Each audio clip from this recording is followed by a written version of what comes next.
So thank you for making time. I'm a retired veteran and disabled, so I receive a pension, have different benefits.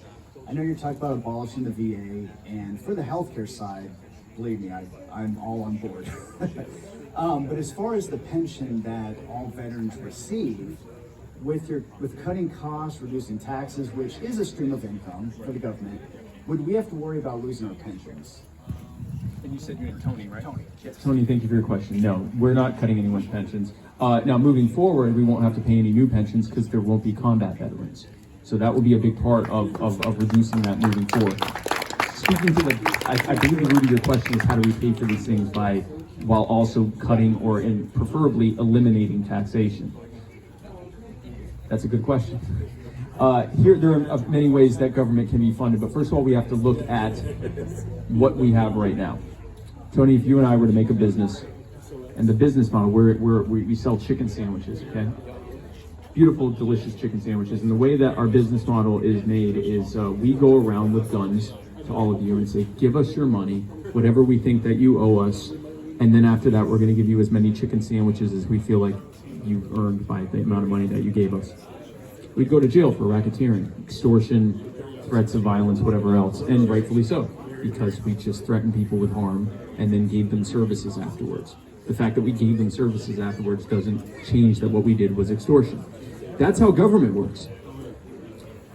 If we had that kind of model, we wouldn't have to make good chicken sandwiches. We wouldn't even have to put chicken in them. We really wouldn't even have to do sandwiches. We could just really do whatever we wanted because they have to give us money because we have guns to their head. That's how government works. It should not be surprising that an arrangement in which a violent monopoly points guns at all of our heads and tells us to give them whatever they think that they see fit for us to give them, that doesn't lead to good outcomes for us.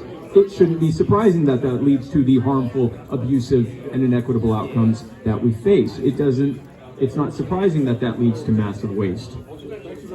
So then how do we fund government? Well, there's two ways that I know of. Number one is through voluntary fees for services. There are services that government provides that are necessary. Because they are necessary, there's a demand for them. Because there's a demand for them, we are willing to pay for the services that we are using.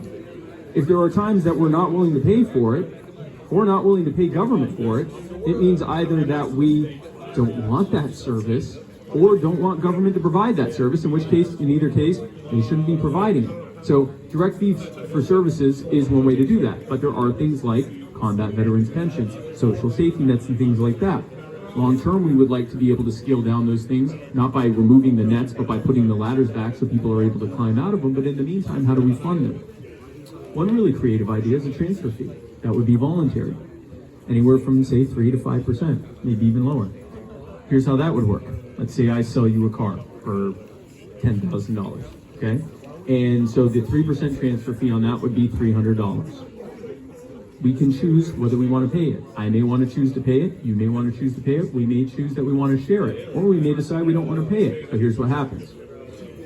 If the car I sell you is bad, it's a lemon, and you come to me and go, Spike, that car sucks, it's not working, and I go, hey pal, you already bought it, tough on you, and neither one of us paid that transfer fee, you can't take me to court.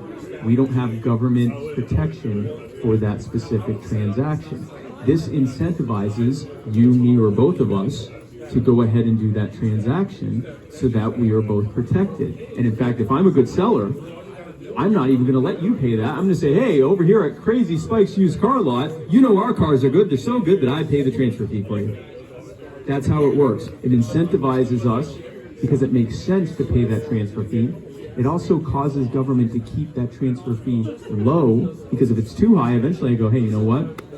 Neither one of us want to pay it. It's not worth the protection, right? Same thing like insurance. When you buy stuff and it asks if you want to pay the insurance fee for the electronics or the warranty, it's a similar type of thing. It's a government protection warranty for the things that you're buying. These are the kind of creative and innovative ways that government can fund itself when we take away their ability to just point guns at everyone and say, give me whatever I decide that you need. That is a government. A government that is voluntarily funded is also a government that is truly governing with the consent of the governed. It's also a government that has to do things efficiently because they can't just take more whenever they see fit. So, thank you. I appreciate it.